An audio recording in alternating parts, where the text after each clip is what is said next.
J'ai toujours rêvé les dos de commencer une fucking vidéo en vous disant ça.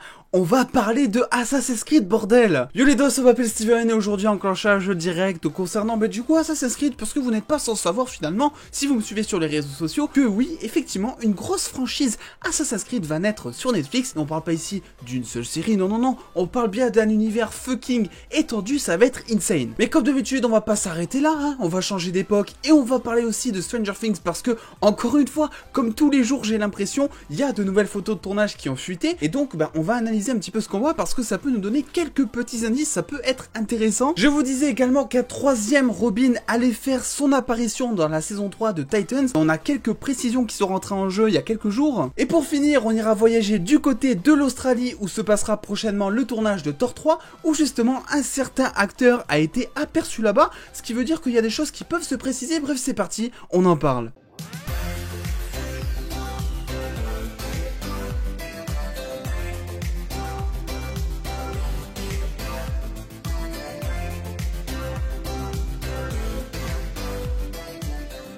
Stranger Things saison 4, une chose que vous attendez sûrement impatiemment et honnêtement, pour tout vous dire, je n'en ai jamais parlé autant et du coup je suis en train de m'auto-hyper. Je peux vous dire que la saison 4, je l'attends mais alors comme ça. Je vous parlais dans une précédente vidéo que Billy pourrait être de retour dans la saison 4 de Stranger Things. Aujourd'hui, de nouvelles photos de tournage nous taquinent encore une fois et peuvent nous amener à apporter peut-être quelques précisions. Eleven et Will ne sont toujours pas là, ce qui me fait penser que toutes les photos ici se passeront en début de saison avant que tout le monde justement ne se rejoigne. Mais rassurez-vous, ça ne saurait tarder je pense. Par contre, oui, la bande se rassemble un petit peu petit à petit. On a du Lucas, on a du Robin, on a du Max, on a du Dustin. Dans ce qui semble justement une forêt avec une végétation assez dense. D'après le sac que certains portent, du coup, ils pourraient être ici pour camper quelques temps dans un espèce de repère qui se sont fait, vu qu'il y a un panneau avec ce qui semble être marqué Welcome to Dot Rock, inscrit au marqueur sur deux planches de bois, un peu comme si on voulait rafistoler quelque chose, finalement quelque chose que même moi, qui ne sais pas changer une ampoule, j'aurais pu faire au final. Petit plus non négligeable, je sais pas si ça peut apporter quelque chose, Dustin ici porte deux casquettes différentes sur ses photos. Et pourtant ces photos se passent visiblement dans la même séquence. Choix de la production ou peut-être que la casquette s'est envolée quelque part à cause du vent, on ne sait pas. En tout cas, une chose est sûre, nous résolverons ce mystère autour de la casquette et d'os, je vous le promets. Et toujours dans cette notion de tournage, on a pu voir un certain Christian Bale arriver à Sydney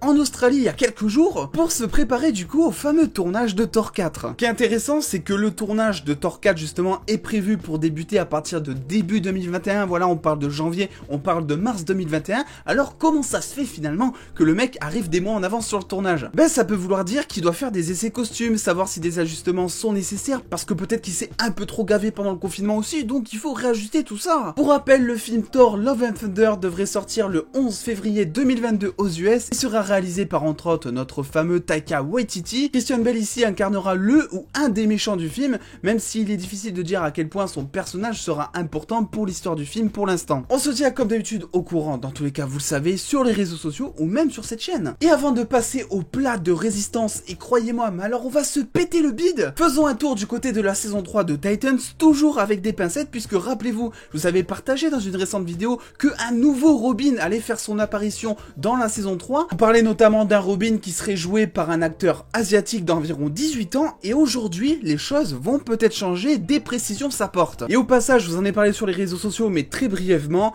le costume de Red Hood partagé il y a quelques semaines est tout simplement magnifique, j'ai grave hâte de le voir sur l'acteur. Effectivement, je vous disais en vidéo que la production recherchait un acteur d'environ 18 ans pour jouer donc Tim Drake, un Robin qui aurait entre 15 et 17 ans, et un acteur qui serait du coup asiatique pour jouer le personnage. Mais du coup, selon les récentes informations de The Vocal Reporter, il s'agirait en fait d'un acteur afro-américain. Ce changement, s'il s'avère être vrai au final, aurait été inspiré notamment grâce au mouvement Black Lives Matter, intéressant quand on sait que le personnage de base devait avoir quelques répliques en mandarin. Elles seront donc du coup transformées en répliques de dialecte africain si jamais la production décide effectivement d'engager un acteur afro-américain pour jouer le rôle. Les équipes de Warner essaient sûrement de trouver le meilleur compromis possible pour le personnage. Il y a effectivement de grosses rumeurs qui circulent en effet depuis quelques mois, rapportant que Warner serait en train de développer une série spin-off à Titans qui se rapprocherait de ce que l'on connaît comme étant Teen Titans avec pour leader producteur justement Tim Drake. Il faudra par contre sûrement attendre le ressenti des spectateurs en saison 3 sur ce personnage afin que la production se décide derrière de développer ou non une série centrée entre autres sur lui, affaire à suivre comme d'habitude. Passons maintenant à la news la plus hypante de mon côté depuis peut-être ces derniers mois. Netflix est en collaboration avec Ubisoft pour créer non pas une mais bel et bien plusieurs séries Assassin's Creed dont on sait finalement qu'il y en a une qui sera donc en live action. Et vous inquiétez pas, je vous donne d'abord les infos et ensuite, promis, je vous donne mon avis de gros fan de la licence dessus. C'est clairement explicité, le but est ici de créer un univers étendu pour l'adaptation de la franchise vidéoludique la plus vendue au monde. Pour ça, du coup, j'ai envie de dire merci à The Witcher d'Henry Cavill qui a connu un véritable succès commercial,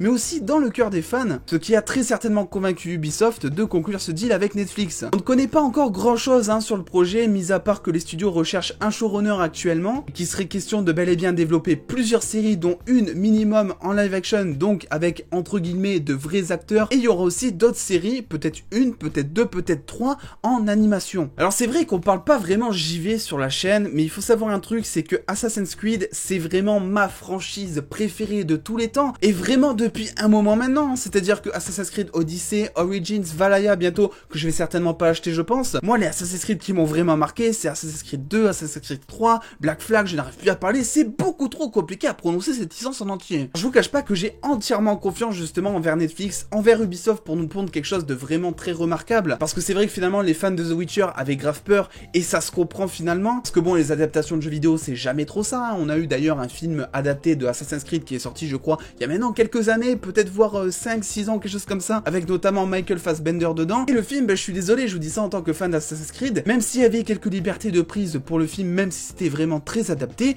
c'était un peu du caca, non? Comment ça me rassure complètement le fait que Netflix et Ubisoft collaborent ensemble, il va certainement y avoir un gros budget, par contre on connaît pas du tout encore le casting, et il faudra sûrement attendre de connaître aussi le showrunner pour un petit peu plus se prononcer, et du coup, concernant l'époque, ils peuvent vraiment adapter la série sur une époque particulière, un lieu particulier, je n'en ai rien à faire, à 9h01, je serai devant mon écran sur Netflix pour découvrir tout ça. Pour l'instant, tout ce qui a été dévoilé, c'est un fucking teaser qui, si vous êtes fan du coup de la série, je pense, vous a donné de multiples frissons. Et derrière, on peut entendre finalement la musique très mélodique, très reconnaissable de Assassin's Creed justement. Alors la mélodie a été adaptée sur tous les jeux Assassin's Creed, c'est normal, mais celle-ci me fait étonnamment penser à celle de Assassin's Creed 2 justement. Donc à voir, est-ce que vraiment c'est un pur hasard ou c'est un effet de style donné, ou est-ce que vraiment c'est un indice pour nous dire que finalement la série se passerait durant les événements de la Renaissance italienne. Ça serait grave cool, j'aimerais vraiment retourner à cette époque parce que là en ce moment, c'est vrai que c'est pas vraiment mon bail les prochains Assassin's Creed qui sortent quoi. Bref, ces derniers jours, toutes les news qu'il y a en ce moment me donnent absolument le smile. Alors faut savoir que je tourne par contre avant le discours du président, donc ça peut changer, mais comme d'habitude, vous inquiétez pas, on essaiera de se concentrer sur la passion, sur le positif et sur l'envie. Et du coup, dans ce cas, je vous inviterai à mettre un petit pouce bleu si cette vidéo vous a plu et à me rejoindre sur les réseaux sociaux si ce n'est pas déjà fait. En attendant les dos, prenez soin de vous, faites-vous bien kiffer.